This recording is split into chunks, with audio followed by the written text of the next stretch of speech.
Bismillahirrahmanirrahim. Alhamdulillah, puji syukur pada Allah Subhanahu wa taala karena karunia-Nya, maka pada pagi hari ini kita akan belajar lewat audio, yaitu rekaman materi mata kuliah yang kita pelajari, yaitu hukum pidana. Bismillahirrahmanirrahim ya. Pada pertemuan kelima ini kita akan bahas materi tentang delik. Delik itu kata lainnya adalah perbuatan pidana, atau yang menyebutnya tindak pidana. Ada yang menyebutnya peristiwa pidana. Juga ada yang menyebutnya strafbaarheid, yaitu dari bahasa Belanda. Ya, tapi yang sering digunakan adalah tindak pidana atau perbuatan pidana. Ya, setelah kita ketahui apa sih hukum pidana itu, kemudian asas-asas ya hukum pidana, ya nilai-nilai positif yang mendasari undang-undang pada hukum pidana, yaitu khususnya KUHP.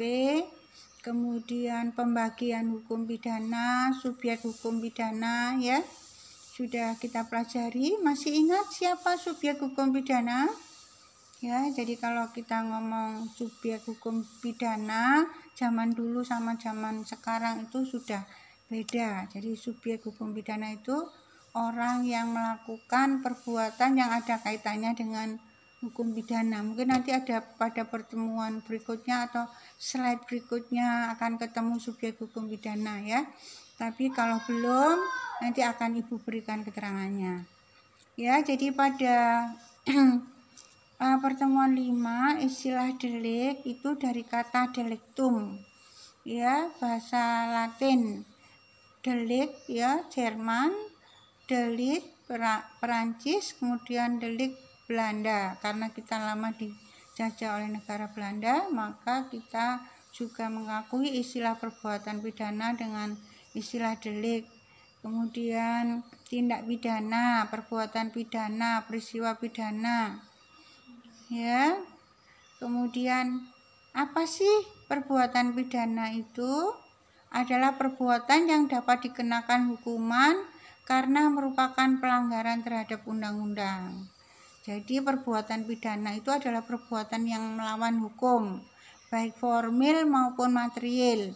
Kalau formil itu undang-undang, contohnya KUHP, undang-undang di luar KUHP, misalnya undang-undang korupsi misalnya, atau melanggar nilai-nilai yang hidup di dalam masyarakat yang terangkum dalam hukum adat. Ya, itu ada istilah hukum pidana adat. Itu tadi pengertian hukum pengertian tindak pidana menurut Kamus Besar Bahasa Indonesia ya. Jadi secara umum. Bagaimana kalau menurut pakar hukum pidana Indonesia, yaitu Profesor Mulyatno? Delik atau perbuatan pidana adalah perbuatan yang dilarang oleh suatu aturan hukum, larangan mana disertai ancaman atau sanksi. Jadi perbuatan pidana itu perbuatan yang dilarang. Karena apa? Merugikan masyarakat, membuat masyarakat takut, cemas, tidak nyaman, ya. Contohnya apa? Perampokan, pengeboman, pencurian, pemerkosaan, pembunuhan, ya. Jadi perbuatan itu dilarang karena merusak, merugikan orang lain dan akibatnya buruk. Ya, sehingga bagi pelakunya itu diberi sanksi atau hukuman. Kalau menurut KUHP ada pidana pokok, ya, pidana penjara, pidana mati, pidana tambahan, perampasan hak tertentu misalnya. Ya, bagi pelaku yang melakukan perbuatan pidana tersebut. Ya, ini ada sarjana Belanda namanya Utrecht. Perbuatan pidana atau peristiwa pidana adalah peristiwa atau feit ya, peristiwa itu biasanya menunjuk pada istilah kejadian ya. Maka di sini cenderung menggunakan istilah perbuatan dan tindak pidana. Kemudian kalau kita ngomong unsur-unsur perbuatan pidana atau delik, itu ada unsur subjektif dan unsur objektif. Unsur subjektifnya itu dilihat dari batin ya, dari niat si pelaku.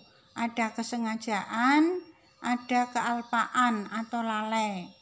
Ya, kalau kesengajaan itu kesengajaan sebagai maksud, ya, kesengajaan dengan keinsafan, kemudian kesengajaan dengan keinsafan akan kemungkinan ya, itu kesengajaan. Kalau kealpaan atau lalai atau kulpa itu karena dia tidak berhati-hati, ya, karena lalai. Misalnya seorang ibu ngomong anaknya yang masih balita sambil ngobrol, tiba-tiba ada sepeda motor ya yang ngebut gitu atau mobil, anak ini lari kemudian tertabrak sampai meninggal. Maka kalau menurut hukum pidana ini ada sanksi dari seorang ibu tadi karena lalai ketika dia ngomong putrinya tadi, ya.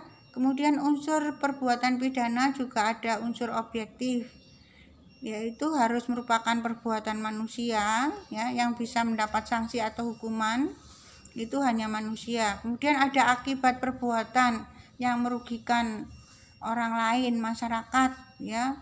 Akibatnya misalnya kalau pemerkosaan, nah sini korbannya kasihan banget, traumatis, ya. Kemudian kalau misalnya KDRT, ya, korbannya juga saudara tahu, ya.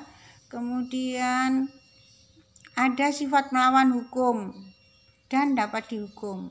Kalau asas legalitas bahwa di sebuah tindak pidana sebut jika ada aturan yang mengaturnya, misalnya tentang pencurian dan sebagainya, ya. Kemudian ada keadaan-keadaan yang membuat hal itu terjadi. Bagaimana? Ya, nanti di rumah harus baca literatur yang mendukung dari penjelasan ini, ya. Jadi ada materi dari e-learning, ada audio, ada kuliah, ada belajar sendiri. Itu membuat saudara menjadi paham apa yang saudara pelajari, meskipun hanya lewat daring. Kalau misalnya calon sarjana hukum tidak pernah baca, meremehkan kuliah daring, dan tidak pernah beritikat baik dalam belajar, maka nanti gelarnya itu hanya gelar-gelar saja, cuman esa, tapi tidak ada manfaat sama sekali, dan itu sayang, ya.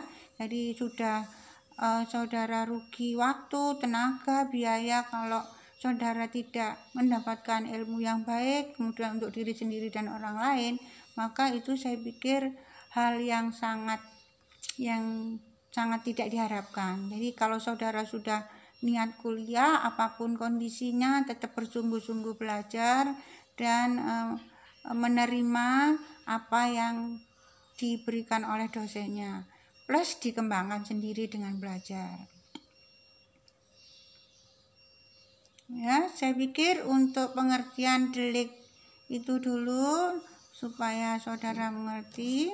Nanti dilanjutkan dengan materi-materi berikutnya, baik lewat Google Meet, WA Group ataupun audio seperti sekarang. Kurang lebihnya Ibu mohon maaf, ya. Assalamualaikum warahmatullahi wabarakatuh. Terima kasih.